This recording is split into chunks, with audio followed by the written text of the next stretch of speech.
श्री जय नमस्तुभ्यम। आप सभी शिव भक्तों को मेरा प्रणाम। हर हर महादेव। अगर आपकी कोई बहुत ही ज़्यादा विशेष मनोकामना है, कोई बहुत ही ज़रूरी आपका काम अटका हुआ है, अगर आप कोई उपाय करना चाहते हो लेकिन आप कोई विशेष स्थिति का भी इंतज़ार नहीं कर सकते हो और आप चाहते हो कि महादेव आपको उतना ही फल प्रदान करे जितना आपको विशेष तिथियों में उपाय करने से उसका फल प्राप्त होता है। अगर आप चाहते हो कि महादेव अभी ही तुरंत ही आपकी सारी मनोकामना को सुन ले, आपकी जो भी मनोकामना हो वो सीधे महादेव तक चली जाए, तो इसके लिए बहुत ही एक विशेष और नया उपाय शिव महापुराण का बहुत ही नया उपाय गुरुजी ने अपने श्री गौपित्र शिव महापुराण की कथा के अंतिम दिन में यानी कि विराम दिवस की कथा में खोड़िया से जाते हुए गुरुजी ने बताए हैं, जो कि बहुत ही ज़्यादा विशेष और नया उपाय है जिसकी जानकारी आपको आज की इस वीडियो में मिलने वाली है। तो वीडियो को अंत तक जरूर देखें कि कौन सा है वो उपाय।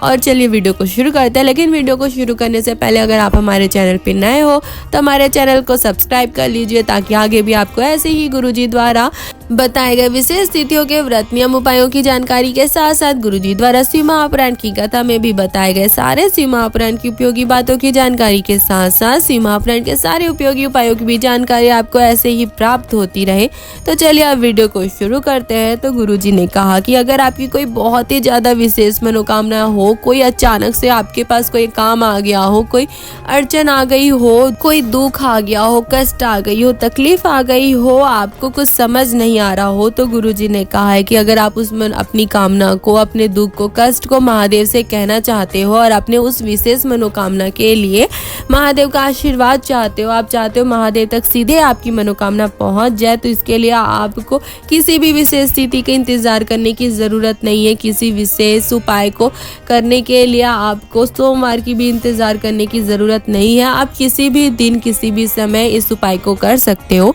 इस उपाय को करने के लिए महादेव का आशीर्वाद प्राप्त करने के लिए आपको मात्र एक कलश जल लेकर शिव जी के मंदिर जाना है और शिव जी पर उस कलश के जल को शिव जी का स्मरण करते हुए, शिव जी से अपने उस मनोकामना को कहते हुए, अपने दुख को, कष्ट को कहते हुए आपको उस एक कलश जल को शिव जी पर समर्पित करना है। लेकिन शिव जी पर उस जल को समर्पित करने का भी एक तरीका है, आप वीडियो में भी देखकर समझ सकते हो कि आपको कैसे जल समर्पित करना है। तो आपको शिव जी पर जल समर्पित करने आपको एक विशेष दिशा में खड़े होकर शिव जी को जल समर्पित करना है। इसके लिए आपको शिव जी की जो जलाधारी होती है, शिवलिंग की जो जलाधारी होती है जिसका मुख उत्तर दिशा की ओर होता है, तो आपको ठीक उस जलाधारी के विपरीत दिशा में शिवलिंग के पीछे खड़े हो जाना है। जब आप खड़े हो तो आप दक्षिण में खड़े हो, लेकिन आपका जो मुख का दिशा है, आपका जो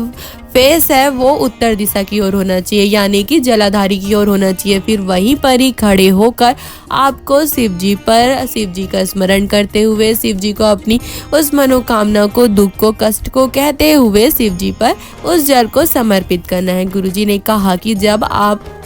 दक्षिण में खड़े होकर उत्तर की ओर मुख कर शिव जी पर जल चढ़ाते हो और वो जल जलाधारी से बहता हुआ उत्तर की ओर जाता है, तो महादेव के साथ साथ आपको आपके पूर्वजों का, पितरों का भी आशीर्वाद प्राप्त होता है और आपकी सारी मनोकामना पूरी हो जाती है। और आप जिस भी कार्य के लिए इस जल को शिव जी पर चढ़ाते हो वो आपके सारे कार्य सफल हो जाते हैं, सिद्ध हो जाते हैं। चाहे वो आपकी नौकरी के लिए हो, चाहे किसी आपकी विशेष परीक्षा हो, नीट की परीक्षा हो, या सीए की कोई भी एग्जाम हो, या कोई इंटरव्यू के लिए हो, या कोई व्यापार शुरू कर रहे हो उसके लिए हो, या कोर्ट में कोई केस चल रहा हो जिसके लिए आप जा रहे हो, या कोई आपका कोई भी जरूरी काम हो, या आप रोज ही शिव जी के मंदिर जाकर इस तरीके से शिव जी पर जल चढ़ा सकते हो, ताकि आपका पूरा दिन शुभ हो, आपके सारे कार्य सिद्ध हो और आप जिस भी काम को करें उसमें आपको सफलता अवश्य मिले। तो शिव महापुराण की कथा कहती है कि आपको इस तरीके से शिव जी पर जल चढ़ाने से निश्चित ही उसका फल प्राप्त होता है। आप कोई विशेष तिथि का उपाय